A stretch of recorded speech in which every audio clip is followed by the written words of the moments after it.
All right, so we've got some interesting stuff to dig into today. Some really insightful stuff, Oh, actually. Is a yeah. breakdown of like what the baseball analytics folks think are the most important stats in the game. Mm. This comes from a poll by Tom Tango. He knows what's up when it comes to this stuff, Yeah, he's like the godfather. and a whole bunch of really smart people in the field weighed in too. Yeah, for sure. So basically, what we're going to do today is try to figure out what these preferences, like what they really tell us about where baseball analysis is going and what the big takeaways are, for fans like us, for people who want to understand the game at a deeper level. I think what jumps out at me right away is that we are actually seeing this direct consensus from so many people who, are really in the thick of it with baseball analytics. Yeah. It kind of gives us like a peek behind the curtain into how, you know, the data-driven side of baseball thinks about evaluating players. For sure, for sure. So let's jump right in. For hitters and designated hitters, the top metrics that emerged were WAR, both the Yeah. Baseball Reference and Fangraphs versions. Right. And then wOBA weighted on-base average was also up there. Yeah. So what's the like fundamental difference between those and, some of the more traditional stats? Well, I think like if you think about something like batting average, right? Mm-hmm. Batting average only tells you how often a guy gets a hit, but WAR, Right.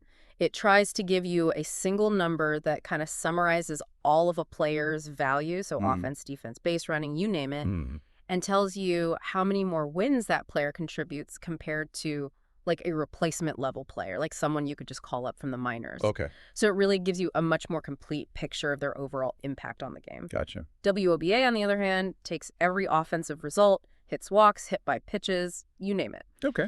and assigns them a weight based on how much each of those events actually contributes to scoring runs. So it's a much more precise look at a hitter's offensive impact than just, whether they got a hit or not. So it's not just about getting on base. It's about the value of getting on base in different ways. Exactly. So like a walk is more helpful than making an out. Right. A home run is obviously much more valuable Right. than a single Totally. wOBA captures that. It does. It moves beyond just like counting events to understanding, their relative importance Right. to the ultimate goal, which is to score runs. Okay, so let's switch gears and talk about pitching a little bit. Okay.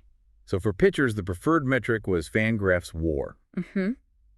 But coming in a close second, even ahead of Baseball Reference WAR, was K%, which is strikeout percentage. Uh-huh. We also see FIP, which is fielding independent pitching BB% walk percentage, and Statcast's xERA, expected ERA, all getting a lot of love here. Yeah, they're all really popular. What makes these stats so insightful when we're trying to judge pitchers? I think what this really highlights is a focus on what a pitcher can control. Think about it. A pitcher can directly influence whether they strike someone out or walk them. Right. But whether a batted ball becomes a hit can depend a lot on the defense behind them or just plain old luck. Yep. So K%, for example, tells you how good a pitcher is at preventing the ball from even being put in play, which is huge for limiting runs. Okay. And then FIP takes that idea further. It tries to estimate a pitcher's ERA based only on strikeouts, walks, hit by pitches, and home runs, Gotcha. which are all things the pitcher has the most control over. Mm. It's like saying, let's see how this pitcher would perform if the defense was perfectly average Wow. and there was no luck involved. So FIP is kind of trying to like isolate a pitcher's raw talent Exactly. from all the random stuff that can happen once the ball leaves their hand. You got it. Okay. And what about xERA? So xERA uses all that Statcast data, things like exit velocity, launch angle, Yeah. to give us an even more detailed picture of the quality of contact that a pitcher allows. Mm. And this can actually be a better predictor of future ERA than a pitcher's past ERA. Wow. Interesting. Yeah, and then the fact that Fangraphs WAR is preferred over Baseball Reference WAR probably comes down to differences in how they try to quantify defensive value, Right. which is one of the trickier parts of evaluating a baseball player. Yeah, for sure. So, Fangraphs' approach might just resonate more with this particular group. Okay, so it's really interesting to see how some of the more traditional, what you might call like official stats, stack up against these new metrics. Yeah. So you've got OBP on base percentage, which is seen as having that kind of sabermetric feel. Right. And then SLG slugging percentage and ERA earned run average still seem to hold some relevance. Mm-hmm. But then you have BA, batting average RBI, runs batted in, saves for pitchers, Yeah. and even pitcher win-loss records being considered less valuable. Right. And even runs scored as a team stat Right. falls into that category. Yeah. So why is there such a big difference in how these stats are perceived? Well, I think this really underscores the sabermetric emphasis on understanding the underlying skills and contributions No. rather than just the final outcomes, and focusing on individual player impact over the influence of their team. Hmm. So, for example, OBP is valued because it directly measures how often a hitter avoids making an out, Right. which is fundamental to creating scoring opportunities. Makes sense. SLG, while simpler than wOBA, at least accounts for the fact that extra base hits are more valuable than singles when it comes to run production. Gotcha. And ERA, even with its flaws, related to defense, still gives you at least a basic idea of how many runs a pitcher gives up. Okay, so why are those other stats being viewed less favorably now?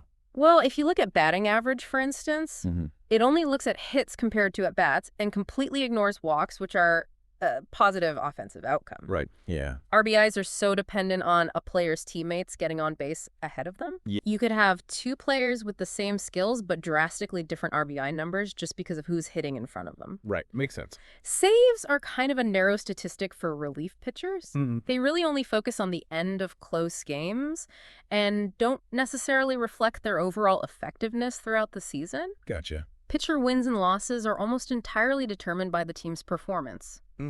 Whether their offense is scoring runs and their defense is making plays, Oh. and even runs scored as a team stat while it is the ultimate goal. Yeah.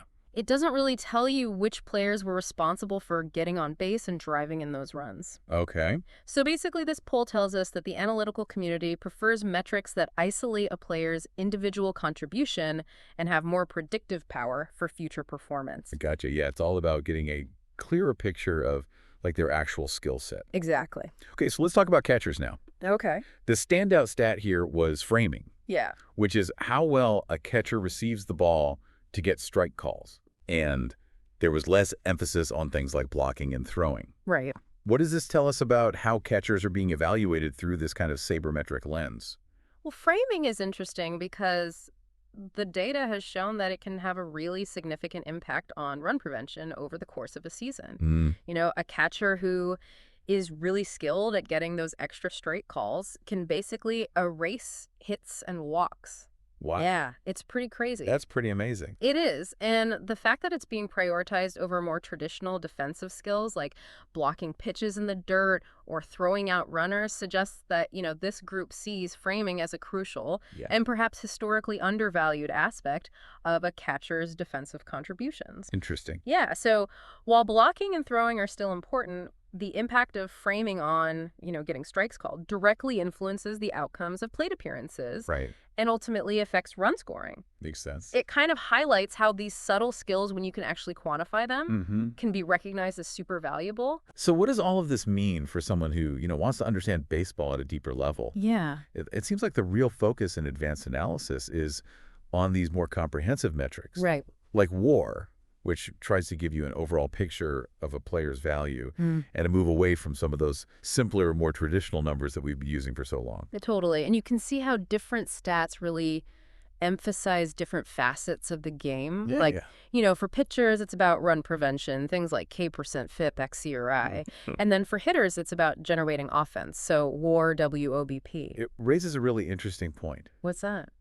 How might understanding these preferred sabermetric statistics actually change the way we watch and interpret a baseball game?